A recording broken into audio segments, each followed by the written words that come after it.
بسم اللہ الرحمن الرحیم۔ السلام علیکم۔ تو اچھا جی، آج ہم بات کریں گے جو آج کل یہ بات چل رہی ہے ریڈ کاف یا ریڈ ہائفر کے بارے میں۔ اسرائیل سے ریلیٹڈ ہے یہ بات، تو آج ہم وہ ڈسکس کریں گے۔ اصل میں ریڈ کاف کا جو قصہ ہے، جو ہسٹری ہے، یہ کیا ہے؟ تو اصل میں اس دفعہ یہودیوں نے پوری پلان کے ساتھ یہ منصوبہ تیار کیا ہے کہ ہم مسجد اقصی کو شہید کریں گے اور اس کی جگہ پر ہیک آف سلیمانی بنائیں گے۔ اب انہوں نے یہ ہیک آف سلیمانی کو بنانے کے لیے یہ ریڈ کاؤ پیدا کیا ہے۔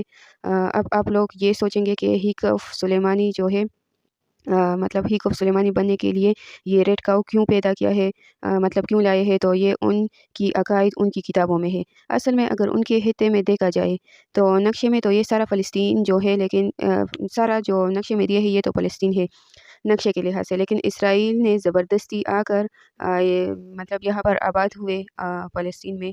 اور مطلب اگر نقشے میں دیکھا جائے تو فلسطین جو ہے ایک کونے میں، مطلب جو ہم اسے غزہ پٹی کہتے ہیں، تو غزہ پٹی جو ہے یہ ایک نقشے میں ایک کونے کی طرف دیکھ سکتے ہیں آپ لوگ۔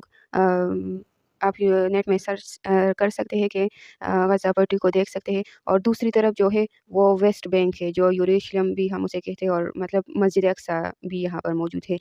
اچھا، اگر نقشے میں دیکھا جائے تو ایک غزہ ہے ایک طرف اور دوسری طرف ویسٹ بینک ہے، لیکن اب فلسطین صرف اس غزہ پٹی میں رہ گئے ہیں، اور یہ ویسٹ بینک جو ہے جہاں پر یروشلم ہے، جہاں پر مسجد اقصی ہے، تو یہ لوگ کہتے ہیں کہ اس مسجد اقصی کی جگہ ہم ہیک آف سلیمانی بنائیں گے۔ اب ان کا یہ کہنا ہے کہ ہم جب ہیک آف سلیمانی بنائیں گے تو سب سے پہلے ہم خود کو پاک کریں گے، اور یہ پاکیزگی جو ہے ان میں مطلب روحانی طور پر آئیں گے ان کو۔ تو اس کے لیے یہ لوگ کیا کریں گے؟ تو ان لوگوں کے عقائد میں یہ ہے کہ مطلب عقیدے میں ان لوگ کا یہ ہے کہ اس کے لیے ہم بالکل سرخ مطلب ریڈ رنگ کا گائے لیں گے، مطلب کہ اس طرح ریڈ ہو کے اس گائے میں ایک بال بھی دوسرے رنگ کا نہ ہو، مکمل ایک رنگ کی ہو سر سے لے کر پاؤں تک۔ تو وہ ہم ذبح کریں گے اور اسے ہم راکھ بنائیں گے، اور وہ راکھ خاص پانی میں ڈال کر اس پانی پر ہم خود کو پاکیزہ کریں گے۔ اس کے بعد ہم پاک ہوں گے۔ پاک ہونے کے بعد ہم مسجد اقصی کی جگہ پر ہیک آف سلیمانی تعمیر کریں گے۔ ہیک آف سلیمانی بھی یہ لوگ اس لیے بناتے ہیں، ان کا یہ کہنا ہے کہ ہمارے مسیح تب آئے گا جب ہیک آف سلیمانی تعمیر ہوگا۔ یہ لوگ اسے مسیح کہتے ہیں، لیکن ہمارے نبی صلی اللہ علیہ وآلہ وسلم نے بالکل کلیئر ہمیں بتایا ہے، بالکل صاف بتایا کہ وہ دجال ہے۔ تو یہ لوگ اس دجال کا انتظار کر رہے کہ اس کے بعد ہم پوری دنیا پر اپنا پاور بنائیں گے۔ تو اس کے لیے ہیک آف سلیمانی تعمیر کرنا ضروری ہے، اور ہیک آف سلیمانی تعمیر کرنے کے لیے خود کو پاکیزہ کرنا لازمی ہے، اور پاکیزگی کے لیے ان کے عقائد کے مطابق یہ ریڈ کاف یا ریڈ ہائفر والا کام کرنا ہوگا۔ تو انہوں نے یہ کام کیا ہے کہ جنگ تو ویسے بھی سٹارٹ ہے، اس سے ہم بھرپور فائدہ اٹھا سکتے ہیں، کیونکہ یہ آخری جنگ میں بھی یہ آخری جنگ ثابت ہو سکتا ہے۔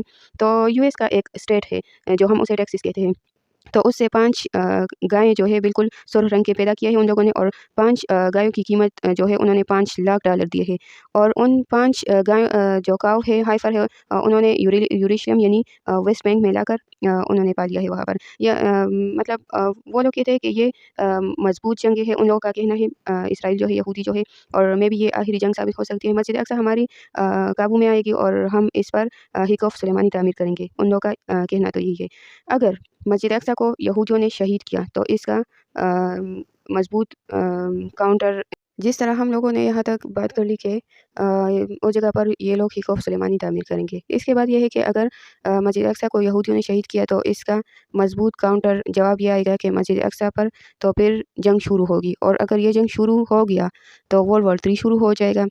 سوچ لیں، اس طرح کے نیوکلیئر ہتھیار موجود ہے ان کے پاس جو پوری دنیا کو تباہ کر سکتی ہے، ایٹم بمز، TSR بم اور میزائلز، مختلف قسم کے ہائرفونک میزائلز، 5 نیوکلیئر بم جو ہے اپنے ساتھ ایٹ اے ٹائم یہ لوگ جا سکتے ہیں۔ تو ایک مطلب آپ سوچ لے کہ اس میں کون سی تباہی ہوگی، تو یہ آخری قسم کی جنگ تو ہو سکتی ہے۔ تو یہ لوگ اس کی تیاری کر رہے ہیں کہ اس کے بعد کنٹرول جو ہے، یہ پوری کنٹرول ہے دنیا پر، وہ ہماری ہوگی، اور ہمارا مسیح دجال آئے گا، اس کے لیے ہم ہیک آف سلیمانی بنیں گے۔ یہ سوچ، یہ پلان انہوں نے تیار کیا ہے کہ جنگ تو ویسے بھی شروع ہے، مگر اب اس میں یہ سب کچھ بھی ہوگا۔ اب جس طرح ہمارے دین اسلام میں، جو ہمارے دین اسلام ہے، ایک مطلب اسلام میں ایک قرآن ہے، لیکن قرآن کی جو تفسیر ہے، یعنی جیسے ہمارے قرآن کا معرف القرآن ہے، تو اس طرح یہ لوگ بھی